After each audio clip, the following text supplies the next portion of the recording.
আসসালামু আলাইকুম রহমতুল্লাহি ওয়াবারাকাতুহ। তাইবা একাডেমি কর্তৃক আয়োজিত ডিপ্লোমা ইন ইসলামিক স্টাডিজ কোর্সের কোরআন বোঝার মূলনীতি সাবজেক্টটিতে আলহামদুলিল্লাহ আমি শিক্ষক হিসাবে রয়েছি। এই সাবজেক্টে ওহী এবং তাফসির সহ কোরআন বোঝার জন্য অপরিহার্য বিভিন্ন বিষয়ে আলোচিত হয়েছে। আলহামদুলিল্লাহ, কোরআন বোঝার মূলনীতি ছাড়াও দ্বীনের আরও কিছু গুরুত্বপূর্ণ বিষয় দিয়ে এই ডিপ্লোমা কোর্সটিকে সাজানো হয়েছে, যা প্রতিটি মুসলিমের জন্য জানা অত্যন্ত জরুরি।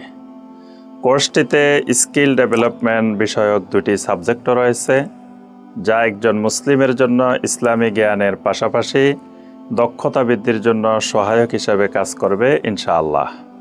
সম্মানিত ভাই ও বোনেরা, আপনারা আমাদের এই কোর্সে এনরোল করুন এবং ইসলামের বেসিক জ্ঞানগুলো অর্জন করুন।